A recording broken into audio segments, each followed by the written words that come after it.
time you walk into the room, got me feeling crazy, shot my heart boom boom. Any other boy would stare, but me I look away, cause you're making me scared. Trying not to breathe, 1, 2, 3.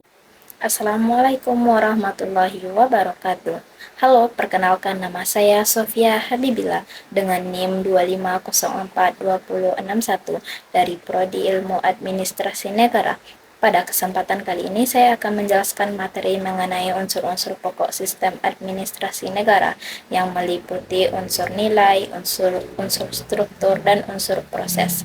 Materi ini penting untuk dipahami karena ketiga unsur tersebut merupakan bagian utama yang mendukung berjalannya penyelenggaraan pemerintahan agar dapat mencapai tujuan negara secara efektif dan teratur. Sistem administrasi negara merupakan keseluruhan proses penyelenggaraan pemerintahan yang dilakukan oleh lembaga negara untuk mencapai tujuan negara. Dalam pelaksanaannya, sistem administrasi negara memiliki beberapa unsur pokok yang saling berkaitan agar pemerintahan dapat berjalan dengan baik dan teratur. 3 unsur pokok dalam sistem administrasi negara yaitu unsur nilai, unsur struktur, dan unsur proses. 1. Unsur nilai. Unsur nilai adalah pedoman atau dasar yang menjadi acuan dalam menjalankan administrasi negara. Nilai ini berfungsi sebagai arah dan prinsip dalam pelaksanaan pemerintahan.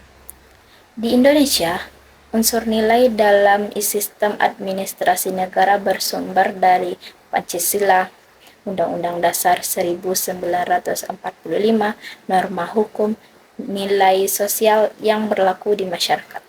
Contohnya saja, nilai keadilan sosial dalam Pancasila menjadi dasar bagi pemerintah dalam membuat kebijakan yang berpihak kepada kesejahteraan masyarakat. Dengan adanya unsur nilai, penyelenggaraan administrasi negara dapat berjalan sesuai dengan tujuan negara dan tidak menyimpang dari aturan yang berlaku. Unsur yang kedua yaitu unsur struktur. Unsur struktur adalah susunan organisasi atau lembaga yang menjalankan administrasi negara. Struktur ini menunjukkan siapa saja yang memiliki tugas dan tanggung jawab dalam penyelenggaraan pemerintahan. Struktur dalam sistem administrasi negara di Indonesia meliputi 1. Lembaga eksekutif seperti presiden dan kementerian. Kedua, lembaga legislatif seperti DPR dan DPD.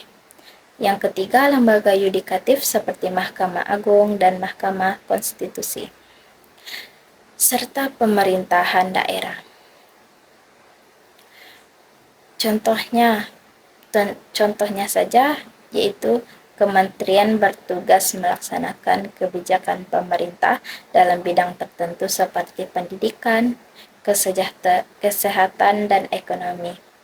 Dengan adanya struktur yang jelas, pelaksanaan administrasi negara dapat berjalan secara terorganisir dan efektif. Ketiga yaitu unsur proses. Unsur proses adalah kegiatan atau mekanisme kerja yang dilakukan oleh lembaga negara dalam menjalankan tugasnya. Proses ini meliputi berbagai kegiatan administrasi negara seperti perancangan kebijakan, pengambilan keputusan, pelaksanaan program, pengawasan, dan evaluasi. Sebagai contohnya, dalam pembuatan suatu kebijakan publik, pemerintah terlebih dahulu melakukan perencanaan, kemudian menetapkan kebijakan, melaksanakan program, dan akhirnya melakukan evaluasi terhadap hasil kebijakan tersebut. Melalui proses ini, administrasi negara dapat berjalan secara sistematis untuk mencapai tujuan pembangunan dan pelayanan kepada masyarakat. Dari penjelasan tersebut dapat disimpulkan bahwa unsur nilai, unsur struktur, dan unsur proses merupakan bagian penting dalam sistem administrasi negara. Ketiga unsur tersebut saling berkaitan dan mendukung agar penyelenggaraan pemerintahan dapat berjalan secara efektif, teratur, dan sesuai dengan tujuan negara. Dengan adanya sistem administrasi negara, yang baik, pemerintah dapat memberikan pelayanan yang optimal kepada masyarakat dan mewujudkan kesejahteraan bersama. Sekian penjelasan dari saya. Apabila ada kata yang salah, saya mohon maaf. Terima kasih atas perhatian. Assalamualaikum warahmatullahi wabarakatuh.